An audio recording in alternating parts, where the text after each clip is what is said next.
Ya, untuk kita semua, siapakah pada hari ini yang bangun pagi kita sudah langsung bersyukur kepada Tuhan? Adakah di antara kita yang bangun pagi dan langsung bersyukur, terima kasih Tuhan karena pagi hari ini cerah? Adakah hari ini hujan? Tidak ada hujan ya? Puji Tuhan. Nah, artinya apapun yang kita alami, ketika kita datang terlebih dahulu kepada Tuhan dan bersyukur, maka akan ada kekuatan yang Tuhan berikan kepada kita. Kita akan merenungkan firman Tuhan. Sebelum kita merenungkan firman Tuhan, saya mengundang kita untuk bernyanyi karena kita akan merenungkan firman Tuhan dari Mazmur 107. Mazmur 107, nyanyian syukur dari orang-orang yang ditebus Tuhan. Nah, kalau kita tahu teman-teman, siapakah orang-orang yang punya utang? Punya utang mungkin ada 100 juta, ada yang punya utang 100 juta, atau mungkin kita tentukan 50 juta. Nah, kalau kita sekarang ini ada pemuda-pemudi yang terlibat dengan game online, ya judi online. Nah, akhirnya itu terlibat di situ pasti dia akan terlilit utang. Dan mau tidak mau dia harus jual apa? Jual laptop, ya, mungkin juga jual HP, hanya untuk membayar sebuah kenikmatan yang mahal, yang tidak nyata. Itulah game online. Nah, kita akan mau baca firman Tuhan terlebih dahulu, baru kita akan mencoba untuk menyanyikannya, bersyukur kepada Tuhan. Teks yang kita baca bersama-sama 1, 2, 3 ya. Aku bersyukur karena Tuhan dibebaskan, karena Tuhan, aku bersyukur karena telah dibebaskan oleh Tuhan dari kuasa iblis. Itu Mazmur 107 ayat 2. Sama-sama yang di bawah kita baca. Bersyukurlah kepada Tuhan, sebab Ia baik, balasannya untuk selama-lamanya kasih setianya. Biarlah itu dikatakan orang-orang yang ditebus Tuhan, yang ditebusnya dari kuasa yang menyesatkan. Nah, orang-orang yang punya beban seperti tadi, punya utang 100 juta, 50 juta, 25 juta, mungkin jika ada satu cara teman-teman kita atau orang-orang yang datang membantu kita dengan berkata, udah, gak usah khawatir, saya akan menebus utangmu. Kira-kira kita bilang apa sama dia? Terima kasih. Apa lagi? Apa di sini? Kalau wanita, kalau laki-laki yang menebusnya, anak makasih ya. Aku akan menjadi sahabat. Kira-kira gitu ya. Karena kita sudah ditolong dari jurang bahaya. Ya. Mungkin yang dari sini, kira-kira kalau wanita ditolong oleh seorang pria, dia lakukan apa? Ini gimana? Itu namanya tidak kreatif, ya, kreatif itu ya. Baik, kita akan bernyanyi X. Bisa kita dengar musiknya sebelum kita nyanyikannya? Bisa dimunculkan musiknya? Ya, silakan.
Allah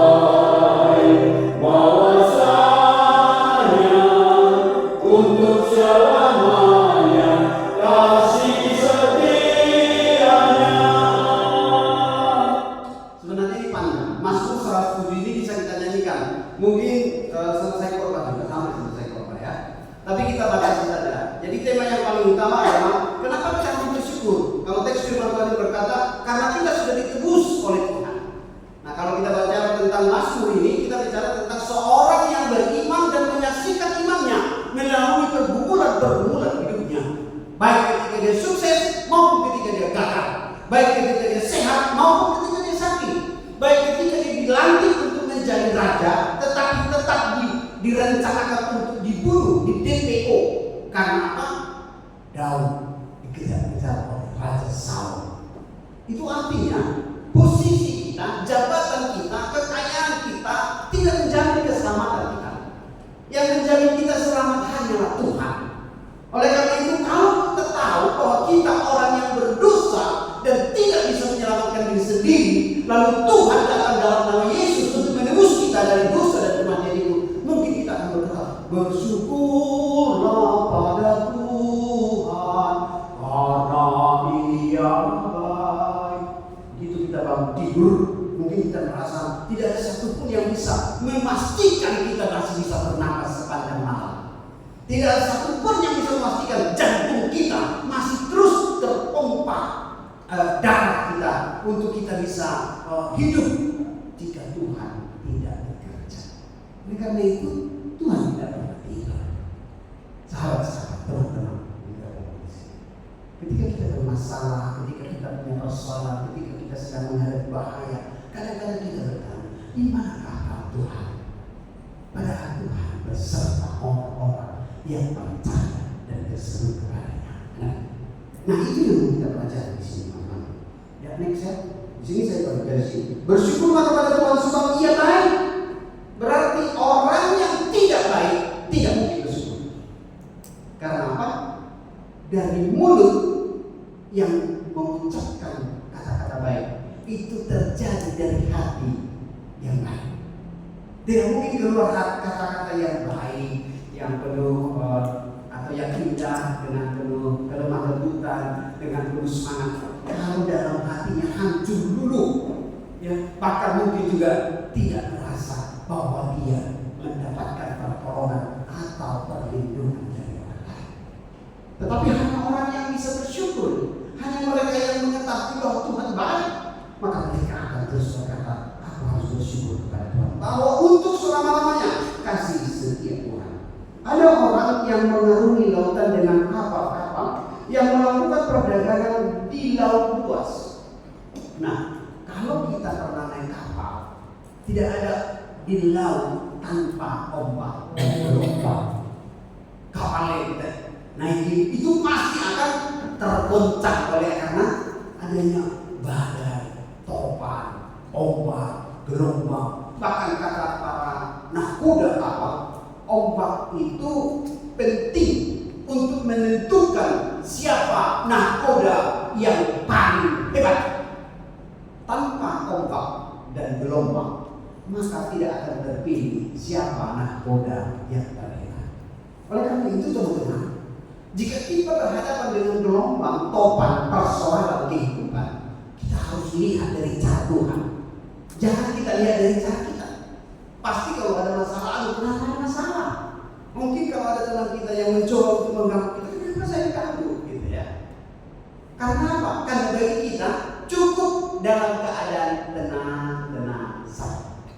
Tapi Tuhan berkata, jika pun harus ada gelombang badai, khusus di sini, seorang atau beberapa perusahaan yang melaksanakan perjalanan dengan kapal pasti akan diterpa oleh gelombang dan badai. Jadi sampai dikatakan ini, kalau kita naik kapal, itu kapal yang diterpa oleh gelombang dan badai itu akan naik, ya. Lalu setelah itu turun, lalu naik lagi, lalu turun lagi. Itu digambarkan begini: ketika kita naik ke langit, setinggi-tingginya kemampuan kita, ke sekolah kita, sarjana kita, jabatan kita, posisi kita, bahkan keuangan kita, tidak ada jaminan bahwa kita tidak akan berhadapan dengan persoalan. Semakin tinggi, semakin banyak angin yang menerpa. Tetapi semakin rendah juga bukan berarti tidak ada masalah. Kalau di sini dikatakan sampai hampir masuk ke dunia orang mati. Berarti itu bahaya. Nah, apa yang kau harus kita lakukan? Serahkanlah kapal hidupmu, ya. Serahkanlah perang hidupmu. Serahkanlah perjuangan hidupmu kepada nakoda yang memang teruji, yaitu Yesus Kristus. Itu bisa kita lihat dalam ibadah pertanyaan Markus 4, ya. Ketika Yesus mengajak murid-murid untuk berpindah tempat pelayanan dan menuju Gerasa, lalu awalnya mereka mengikuti Yesus, tapi begitu mereka masuk ke kapal, mereka yang membawa Yesus. Itu bisa dibaca dalam Markus 4, ya, ayat 35. Persoalannya, ketika segala sesuatu rumit, kita mohon Tuhan pimpin kita. Tapi ketika segala sesuatu sudah aman, tentram, selesai ujian, selesai kuliah, sudah ada dapat informasi akan ditempatkan, rasa masalahnya dalam hal itu tidak perlu Tuhan, karena kita pikir semuanya sudah selesai. Padahal di depan kita tidak tahu apa yang akan terjadi. Ketika murid-murid telah membawa Yesus ke kapal, lalu Yesus tenang saja melihat mereka dan membiarkan mereka membawa kapal itu sampai bertemu dengan badai topan yang akan menghanyutkan mereka. Setelah ketemu dengan persoalan itu, apa yang mereka katakan? Tuhan, apakah Engkau tidak peduli ketika kapal ini nanti atau kita binasa? Kadang-kadang kita menuntut Tuhan, ya, supaya apa? Supaya Tuhan tahu dan mau apa yang kita mau. Padahal Tuhan ingin apa yang Dia inginkan untuk kita demi kebaikan kita. Jadi jangan kita balik ya teman-teman. Kita merasa bahwa kita yang mengatur Tuhan. Biar Tuhan yang mengatur hidup kita. Apapun yang kita jalani, ingat ada rencana baik yang selalu Tuhan berikan. Ya. Dalam segala sesuatu Allah itu bekerja untuk mendatangkan kebaikan bagi mereka yang percaya. Masuk lama. Oleh karena itu mari kita terus berjuang untuk berseru-seru kepada Tuhan. Ayat 28. Maka berseru-serulah mereka kepada Tuhan dalam kesesakan mereka dan dikeluarkannya mereka dari kecemasan. Nah, ketika badai ombak topan menerpa hidup kita, ingat, ketika kita datang dan berseru kepada Tuhan, Mazmur 50 ayat 6 berkata, berserulah kepadaku pada waktu kesesakan, maka aku akan meluputkan engkau dan engkau akan memuji aku. Jadi ingat teman-teman, ketika kita berhadapan dengan persoalan hidup dan kemudian Tuhan membebaskan kita, melepaskan kita, menolong kita, menyembuhkan penyakit kita, tugas kita yang kedua adalah bersyukur. Berserulah kepada waktu kesesakan, maka aku akan meluputkan engkau dan engkau akan memuji aku. Hanya orang-orang yang tahu makhluk mulia, tahu bersyukur, tahu berterima kasih, maka kepadanya Tuhan akan terus mengharapkan pertolongan dan berkatnya. Sedangkan adik-adik kita ada ya di bawah kita yang SD, SMP, kita kasih sesuatu terus dia lari, terus besok kita kasih lagi dia lari, tidak pernah ucapkan terima kasih, lusa tak akan kita kasih. Tapi kalau ada di sini adik-adik kita yang mungkin kita kasih dia terima kasih. Terima kasih Tuhan, dia salah kita cium tangan. Kita langsung berpikir, besok saya akan bawa lagi hidupnya. Sedangkan kita manusia saja mengerti, kalau sesuatu diberi, berucapkan terima kasih. Dan itu yang Tuhan inginkan, supaya Tuhan selalu melimpahkan berkatnya kepada kita. Ayat 31, biarlah mereka bersyukur kepada Tuhan karena kasih setianya. Jadi ternyata ketika kita bersyukur, maka kasih Tuhan akan mengalir dalam hidup. Kasih pasti lemah lembut, kasih pasti memaafkan. Nah itu harus ada di situ ya.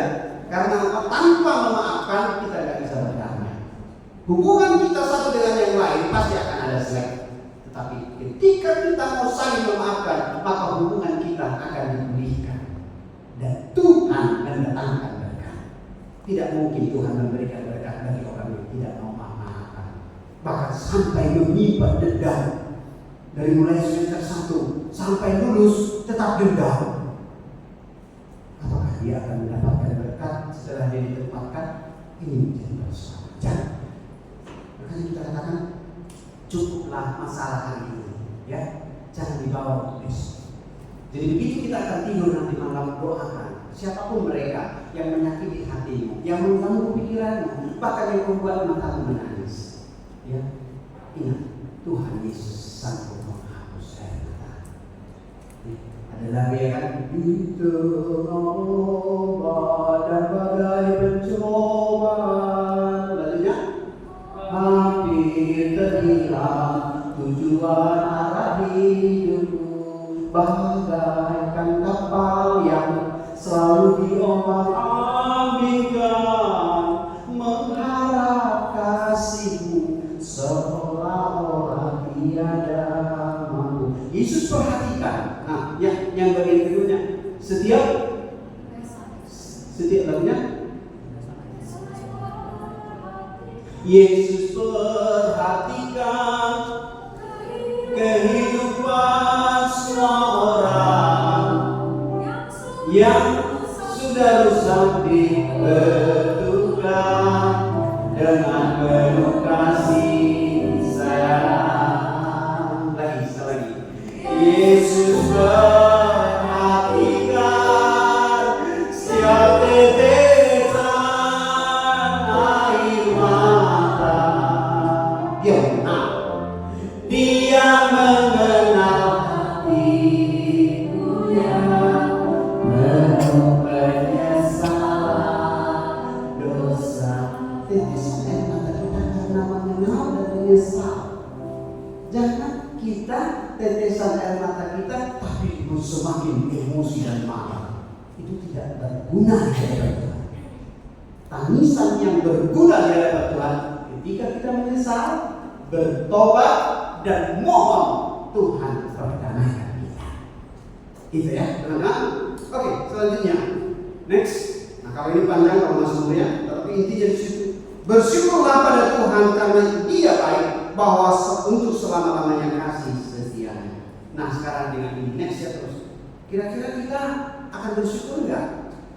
Alasan kita untuk mengucap syukur agar selalu diberkati Tuhan pertama, menyadari bahwa Tuhan itu baik dan kasih setianya selama-lamanya. Sadarlah ya, tidak pernah Tuhan merancangkan yang jahat untuk kita. Tidak pernah. Tetapi dari mana sumber penyakit? Dari mana sumber persoalan ini? Dari mana kejahatan ini? Pasti dari iblis. Nah, oleh karena itu kita harus melatih hati kita, ya, hati nurani kita. Karena dengan hati nurani yang selalu diingatkan tentang kebaikan Tuhan, kita akan berusaha untuk meninggalkan kejahatan. Lalu yang kedua, kita harus melatih mata rohani kita, ya, supaya kita tidak hanya bergantung kepada apa yang kita lihat. Begitu dosen coret semua skripsinya, terus kemudian dia, sudahlah, aku minum baik-baik. Sementara tidak berjuang lagi baik. Ya, dan itu tidak menyelesaikan. Yang diinginkan adalah tetap melakukan, andalkan Tuhan, berseru kepada. Banyak dosen-dosen para pembimbing ternyata mau melihat kita sampai sejauh mana kita bisa terus berjuang untuk apa yang kita tahu bahwa itu adalah sesuatu yang benar. Dan nanti pada akhirnya seperti banyak dosen yang setelah selesai skripsi, setelah selesai tesis dan kemudian wisuda, mereka berkata, selamat. Bukan hanya pengetahuan yang kami uji, tetapi mental dan spiritual itu yang akan membuat kau berhasil. Banyak orang pintar di dunia ini, tapi akhirnya mereka terjerumus dan menjerumuskan orang lain kepada kejahatan. Yang kita butuhkan adalah orang-orang yang memiliki mental dan spiritual yang terus bersandar kepada Tuhan. Alasan mengucap syukur dan untuk diberkati Tuhan itu yang pertama. Bersyukurlah kepada Tuhan sebab Ia baik, bahwa untuk selama-lamanya kasih setia. Yang kedua, memahami kasih setia dan perbuatan Tuhan itu ajaib. Seperti kapal, kita naik ke atas, kita turun ke bawah, seolah tidak ada salah penyelesaian. Tapi Tuhan adalah sumber jawaban. Ya? Yang ketiga, atau Mazmur 178. Biarlah mereka bersyukur kepada Tuhan karena kasih setianya, karena perbuatan-perbuatan yang ajaib terhadap anak-anak manusia. Perbuatan Tuhan selalu diarahkan untuk kita kalau kita mau datang. Yang ketiga, menyadari bahwa Tuhan bertindak karena Ia baik untuk kita. Mazmur 52 ayat 9. Aku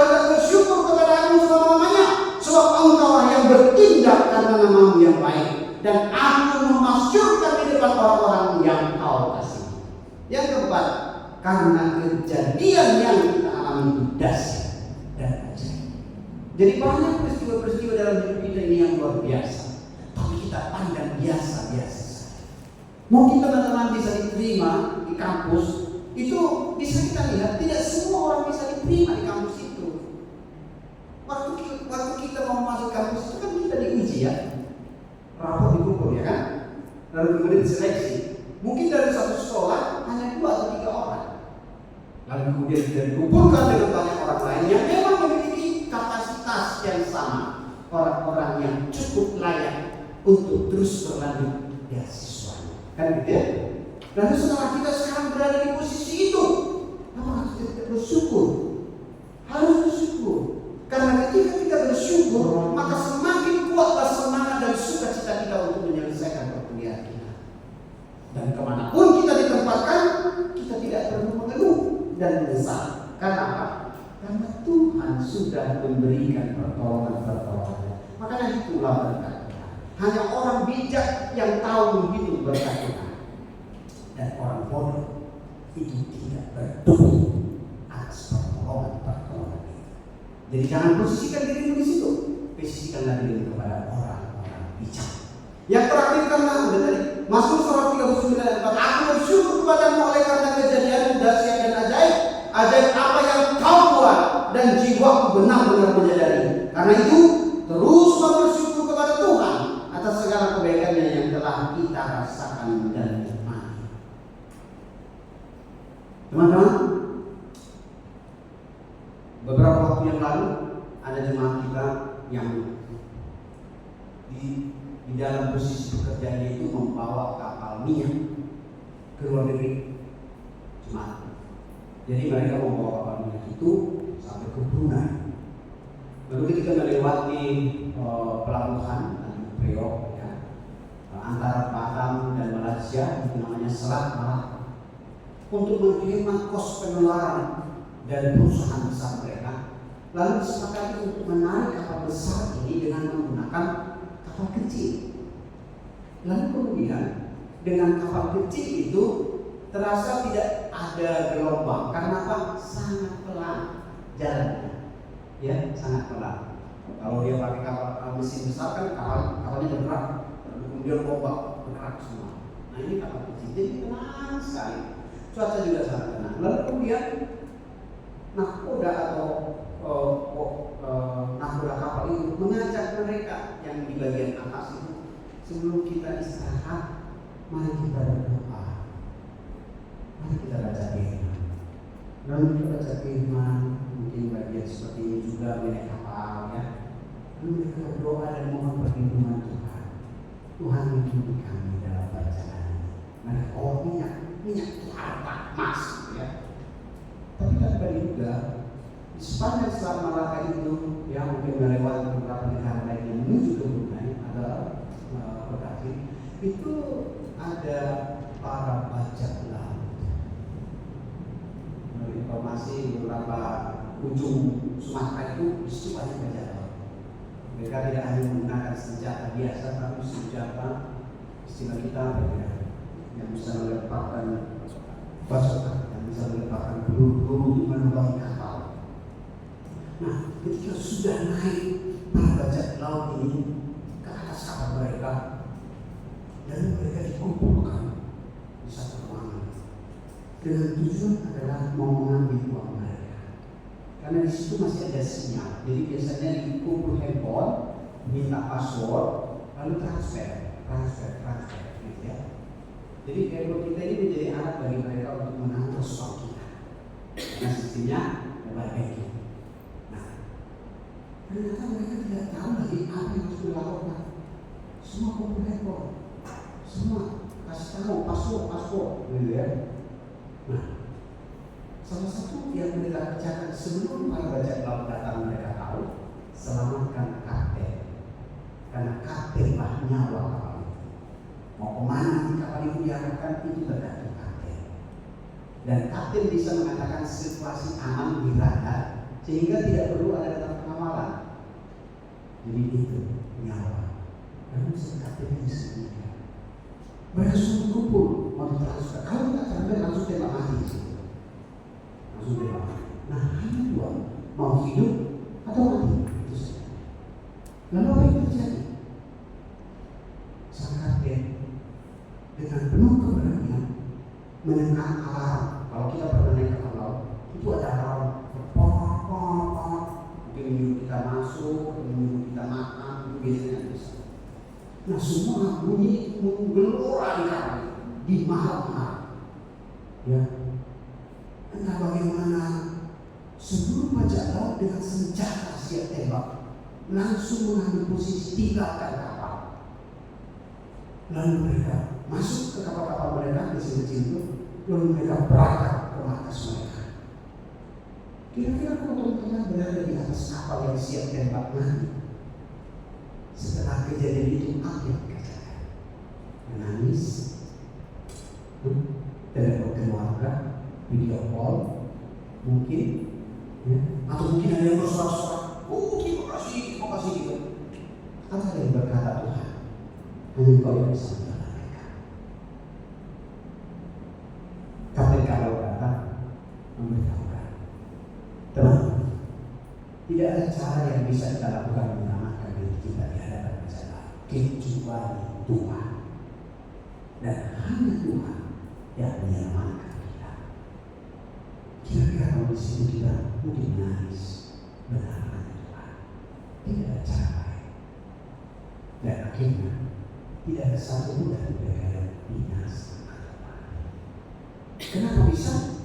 Dan memang saya kesaksian dari keluarga saya mengatakan itu karena di awal sebelum tidur mereka membaca firman Tuhan dan berdoa bersama. Hal yang sederhana dan tidak terasa penting bagi hidup kita, tetapi ketika kita berdoa dan membaca isi hati Tuhan, maka Tuhan hadir menjadi pelindung, penjaga, dan penyelamat kita. Jangan sepelekan hubungan dengan Tuhan, karena itu menentukan hidup dan matimu. Jika itu tidak mereka lakukan, mungkin mereka semua dalam satu kapal itu sudah jadi mayat. Tetapi Tuhan bekerja menyelamatkan. Kira-kira teman-teman di sini boleh mengerti tentang bagaimana Tuhan bekerja dalam hidup kita, supaya kita tidak terlalu menyepelekan hubungan kita dengan Tuhan. Hanya orang-orang percaya yang mampu terus bersyukur kepada Tuhan bahwa Tuhan itu baik. Mari jadikan dirimu sebagai orang yang percaya, yang terus bersyukur kepada Tuhan dan mengucapkan kebaikan-kebaikan Tuhan. Next, yang terakhir, slide yang terakhir. Orang yang berbahagia, sama-sama kita baca. Orang yang berbahagia bukanlah orang yang hebat dalam segala hal, tetapi orang yang bisa menemukan hal sederhana dalam hidupnya untuk mengucap syukur kepada Tuhan. Carilah cara untuk kau bisa mengucap syukur.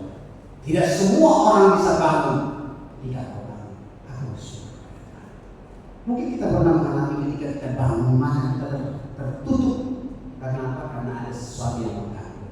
Nah, kalau kita bisa melihat syukur, kita bisa bangun karena kita masih diberi nafas.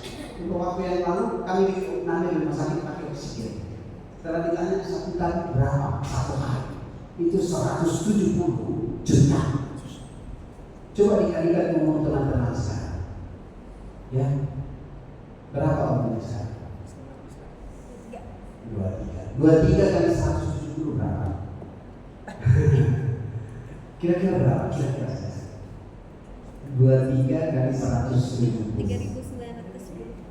3.910 apa? 910. Oh juta, oh ya juta. Kayaknya kurang kali miliar teman.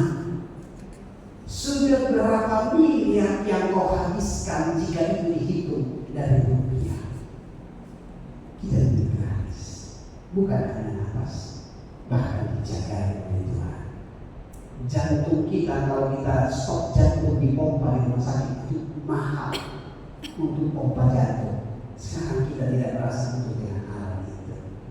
Ya, jadi berapa miliar yang sudah saudara-saudara habiskan selama ini layak kita bersyukur Nah, jangan segan-segan berkata, Tuhan aku sudah, Tuhan berikan nafas lagi, Tuhan berikan jantung yang terus bekerja walaupun aku tidur, dan Tuhan berikan aku ginjal, hati, bahkan yang lainnya. Usus pernah kita berikan berhenti? Tidak pernah. Tidur pun kita dia bekerja. Itulah baiknya usus. Katakan, terima kasih usus, engkau terus bekerja. Coba waktu tidur kau stop, aku stop juga. Nah, oleh karena itu kami bersyukur atas kebaikan Tuhan. Jangan susah atau iri melihat orang lain yang senang, dan jangan senang melihat orang lain susah. Syukurilah apa yang kita miliki, karena itulah yang terbaik yang dikehendaki Allah tadi. Jangan terlalu berpikir dengan apa yang orang lain punya. Syukuri apa yang engkau punya, karena Tuhan berkata, dan apa yang engkau punya itulah cara memberkatimu. Nah, apapun yang kita punya, syukuri dan katakan, Tuhan, pakai lagi itu yang tadi di dalam diri, supaya Tuhan memperlengkapi kita, memberkati kita, dan memampukan kita untuk menjadi orang-orang yang dipakai luar biasa. Jangan segan, saksikan, ya, beritakanlah sukacita. Amin.